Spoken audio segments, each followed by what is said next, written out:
कोई काम आपका अटक रहा है और वो काम नहीं हो रहा, मान लो वो काम नहीं हो रहा, बहुत दिनों से आप प्रयास कर रहे हो और काम अटका पड़ा हुआ है, तो प्रयास करना।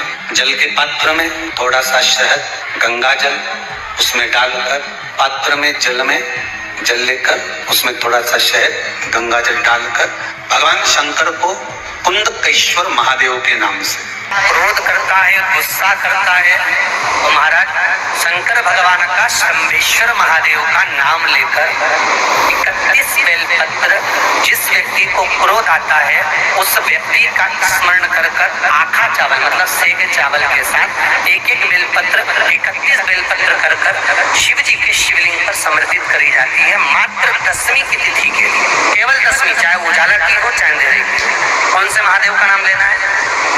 शंभेश्वर महादेव। श्री शिवाय नमस्तभ्यम दोस्तों, हर हर महादेव। दोस्तों, अगर आपका कोई कार्य अटक रहा है, आपने काफ़ी प्रयास कर लिया लेकिन फिर भी आपका कोई कार्य हो नहीं रहा है, बहुत दिक्कतें आ रही हैं, बहुत परेशानी झेलनी पड़ रही है और कार्य आपका अटक ही रहा है, फाइल आपकी आगे बढ़ ही नहीं रही है, कोई भी कार्य हो सकता है दोस्तों, आपके जीवन से कोई भी जुड़ी समस्या ऐसी हो सकती है जो कि आप उसे करना चाहते हैं और वो कार्य आपका पूरा होता ही नहीं है। तो चलिए दोस्तों, पूज्य गुरुदेव की कथा सुन करके और समझ करके बहुत सुंदर सा उपाय लेकर के आई हूँ दसवीं तिथि का। ये उपाय दोस्तों केवल और केवल दसवीं तिथि को ही करना होता है।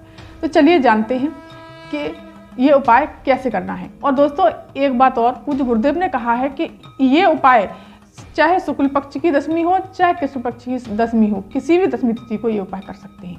आपको क्या करना है, एक जल का पात्र लेना है, तांबे का कलश लेना है, इसमें जल भरना है आपको अपने घर की रसोई घर से, जिसमें से आप पानी पीते हैं, जो परिंदा होता है पानी का, उसमें से जल भरते हैं तो पित्त दोष समाप्त होता है, साथ ही साथ काल सर्प दोष भी समाप्त होता है, वास्तु दोष भी खत्म होता है।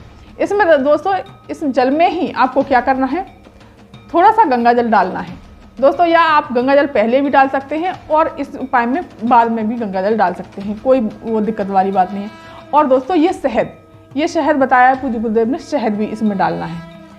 इस तरह से आपको शहद डाल करके और गंगा जल डाल करके सीधे पहुंच जाना है।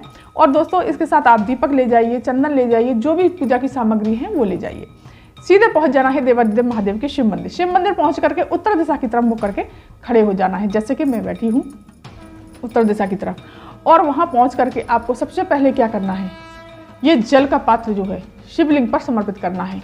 नाम लेना है कुंदकेश्वर महादेव का। क्या नाम लेना है दोस्तों? कुंदकेश्वर महादेव का। दोस्तों ये दसवीं तिथि के दिन ही ये उपाय किया जाता है।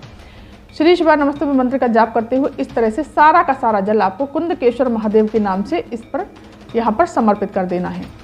इसमें शहद थोड़ा सा दोस्तों बैठ गया है तो उसको थोड़ा सा हिला के कर लीजिए और कुंदकेश्वर महादेव के नाम से सारा का सारा जल समर्पित कर दीजिए। फिर आपको चंदन दोस्तों शिवलिंग पर त्रिपुंड बनाना है, चाहे सादा उंगलियां फिरा दीजिए, नहीं तो चंदन ले गए हैं तो चंदन भी इस तरह से लगा दीजिए, लेकिन उंगली के नाखून नहीं लगने चाहिए दोस्तों, 3 उंगलियों से ही चंदन लगाया जाता है। और फिर आपको चावल समर्पित कर देने हैं, मीठा लेकर के गए हैं मीठा समर्पित कर देना है, अगर बेलपत्री लेकर के गए हैं तो बेलपत्री इस प्रकार से इस पर चंदन लगा करके बेलपत्री पर और इस तरह से पकड़ के कुंदकेश्वर महादेव के नाम से इस तरह से समर्पित कर देनी है।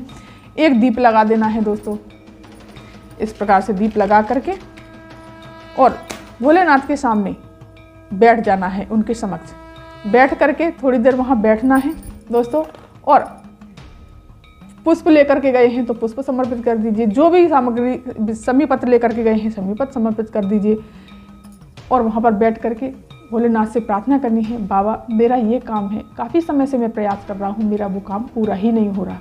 तो पूज्य गुरुदेव कहते हैं मात्र 8 दिन में आपका काम जरूर ही जरूर पूरा हो जाएगा। तो दोस्तों ये तो बहुत सुंदर सा उपाय है, इसको आप दसवीं तिथि के दिन जरूर ही जरूर करिएगा। चलिए जानते हैं दोस्तों दूसरा उपाय दोस्तों किस चीज़ के लिए है। दूसरा उपाय बताया है पूज्य गुरुदेव ने बहुत सुंदर सा, जो आपके घर के सदस्य हैं या बच्चे हैं या आपके घर के आदमी हैं या औरतें हैं जो काफ़ी चिड़चिड़ करते हैं, बहुत क्रोध आता है उनको, काफ़ी गुस्सा आता है, तो उसके लिए बहुत सुंदर सा उपाय बताया है। ये भी दोस्तों दसवीं तिथि के दिन ही करना होता है। तो आपको क्या करना है दोस्तों, एक तांबे का कलश लेना है, इसमें जल भरना है आपको अपने घर से, अपने रसोई के परिंदे से जिसमें जल पीते हैं। इसमें दोस्तों पहले गंगा जल डालिएगा, फिर उसके बाद में आपको जल डालना है। पूज्य गुरुदेव का कहना है कि अगर पहले गंगा जल डालते हैं उसके बाद जल डालते हैं तो पूरा जल का लोटा जो है गंगा जल का बन जाता है, पूरा जल गंगा जल हो जाता है। और साथ ही साथ इसके साथ लेने हैं दोस्तों 31 बेलपत्र। दोस्तों कितने बेलपत्र लेने हैं? 31। और 31 ही चावल के आखा दाने लेने हैं दोस्तों। इस तरह से बिल्कुल साफ सुथरे, बिल्कुल आखा चावल होने चाहिए, एक भी टूटा नहीं होना चाहिए। भोलेनाथ पर टूटी चीज़ समर्पित नहीं होती, खंडित चीज़ समर्पित नहीं होती। और इसी प्रकार से आपको बेलपत्र लेने हैं, बिल्कुल साफ सुथरा, कटी फटी बेलपत्र नहीं होनी चाहिए दोस्तों, बिल्कुल भी एकदम साफ सुथरी सुंदर सुंदर सी बेलपत्री होनी चाहिए। इस तरह से बेलपत्री ले लेनी है 31 आपको। चंदन ले लीजिए और धूप दीप इत्र जो भी सामग्री पूजा की ले जाना चाहते हैं वो ले लीजिए। उसके पश्चात आपको पहुंच जाना है देवादेव महादेव की शिव मंदिर। शिव मंदिर पहुंच करके आपको उत्तर दिशा की तरफ मुख करके खड़े होना है। उत्तर दिशा की तरफ पूज्य गुरुदेव इसलिए कहते हैं क्योंकि उत्तर दिशा की तरफ हम मुख करके खड़े होते हैं और या उपाय करते हैं, कोई भी जल भी चढ़ाते हैं, कोई भी कामना करते हैं, वो हमारी महादेव जल्दी सुनते हैं और वो कामना हमारी शीघ्र से शीघ्र पूरी होती है। तो आपको जल लेकर के जाना है। इसमें थोड़ा सा मीठा डाल लेती हूँ दोस्तों, मैं हमेशा जल में मीठा जरूर डाल के ले जाती हूँ, खाली जल में कभी नहीं ले जाती। आपको पहुँच जाना है। फिर आपको सबसे पहले गणेश जी के स्थान पर जल समर्पित करना है। इस तरह से श्री शिवा नमस्तुभ्यं मंत्र का जाप करते हुए फिर कार्तिकेय जी के स्थान पर, फिर माता अशोक सुंदरी के स्थान पर, फिर माता रानी के हस्तकमल पर, फिर शिवलिंग पर श्री शिवा नमस्तुभ्यं। फिर थोड़ा सा जल दोस्तों बचा लेंगे।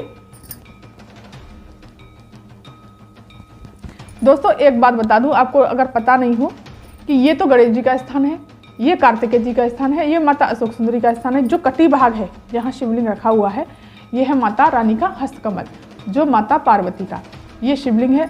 और दोस्तों पूरी जलाधारी में, पूरे शिवलिंग में महादेव का पूरा परिवार समाया हुआ है। दोस्तों शिवलिंग अगर डमरू वाली है तो खड़े होकर जल समर्पित किया जाता है, अगर नीचे रखी हुई शिवलिंग है तो बैठकर जल समर्पित किया जाता है। फिर आप चलते हैं दोस्तों। फिर क्या करना है आपको, जो चंदन लेकर के गए हैं आपको वो चंदन सबसे पहले गणेश जी के स्थान पर लगा दीजिए, कार्तिकेय जी के स्थान पर, माता अशोक सुंदरी के स्थान पर, फिर माता रानी के हस्तकमल पर। फिर भोलेनाथ को त्रिपुंड बना दीजिए। इस तरह से आपको त्रिपुंड लगाना है। त्रिपुंड लगा करके आपको क्या करना है, इत्र दोस्तों, इत्र भोलेनाथ को इत्र बहुत पसंद है दोस्तों। इत्र बाबा को जरूर ही जरूर लगाना चाहिए। इससे हमारे कर्जे, पैसे से जुड़ी समस्याएं, बहुत सारी ऐसी दिक्कतें होती हैं, बीमारी, रोग, ये सब समाप्त होते हैं दोस्तों। इस तरह से आपको इत्र लगा देना है। और जो 31 बेलपत्री लेकर के गए हैं आप दोस्तों, 31 बेलपत्री ले जानी है। इस पर जो 31 चावल के दाने ले गए हैं, आखा दान चावल का दाना, इस प्रकार से आपको इस पर रखना है, एक चावल का दाना इस तरह से। और बेलपत्री का मुख अपनी तरफ और डंडी का मुख जलाधारी की तरफ, इस तरह से आपको शिवलिंग पर समर्पित करते जाना है। श्रंभेश्वर महादेव का नाम स्मरण करके। कौन सा नाम लेना है दोस्तों? श्रंभेश्वर महादेव का। फिर आपको बेलपत्री लेनी है और इस पर भी एक आखा चावल का दाना रखना है। और फिर आपको ये बेलपत्र भी श्रंभेश्वर महादेव का नाम स्मरण करके समर्पित कर देना है। और दोस्तों जिस व्यक्ति को क्रोध आता है, बहुत चिड़चिड़ करता है, बहुत ज़्यादा क्रोध करता है, गुस्सा करता है, घर में कलह मचा रखी है उस इंसान ने, उसका नाम और गोत्र भी बोलना है दोस्तों। इस प्रकार से आपको 31 बेलपत्र कितने समर्पित करने हैं दोस्तों? 31। अभी मेरे पास दोस्तों 3 बेलपत्री हैं तो मैं 3 बेलपत्री से करके दिखा रही हूँ, लेकिन आपको 31 बेलपत्री समर्पित करनी है चावल का दाना रख के और श्रंभेश्वर महादेव का नाम स्मरण करके और उस व्यक्ति का नाम और गोत्र बोल देना है। इस तरह से सारे बेलपत्री और चावल का अच्छा समर्पित करने के बाद उसका नाम और गोत्र बोल करके वहाँ पर थोड़ी देर बैठना है, भगवान का नाम जाप करना है, श्री शिवाय नमस्तुभ्यं बोलिए या ओम नमः शिवाय बोल करके फिर आपको दीप जला देना है दोस्तों। दीप जला दीजिए। फिर ये जो जल का पात्र है उसके ऊपर से समर्पित कर दीजिए, श्री शिवाय नमस्तुभ्यं मंत्र का जाप करते हुए श्रंभेश्वर महादेव का नाम स्मरण करके और उस व्यक्ति का नाम और गोत्र बोल करके सारा जल समर्पित कर देना है। फिर आपको दीप से आरती कर देनी है, जो भी आरती कर रहे हैं। भगवान को मीठा समर्पित कर दीजिए दोस्तों, मीठा तो जरूरी समर्पित करना होता है दोस्तों। फिर आपको गणेश जी के चरण छू के, कार्तिकेय जी के, माता सौदी, माता रानी के, फिर भोलेनाथ को प्रणाम करके दोस्तों अगर इस तरह से आप शिवलिंग को छूते हैं तो बहुत ही अच्छा माना जाता है। भोलेनाथ आपको जरूर आपकी कामना को पूरा करते हैं। श्री शिवाय नमस्ते में का जाप करके इस तरह से सरल छू के सीधे अपने घर चले आइए। दोस्तों बहुत सुंदर सा अचूक उपाय है, ये 10वीं तिथि को ही किया जाता है। इस उपाय को जरूर करिए। अगर ये वीडियो, ये जानकारी आपको पसंद आई हो तो मेरे चैनल को सब्सक्राइब कर दीजिए, वीडियो को लाइक कर दीजिए और कमेंट में श्री शिवाय नमस्ते में या भोलेनाथ का कोई सा भी प्यारा सा नाम जरूर लिखिएगा। धन्यवाद।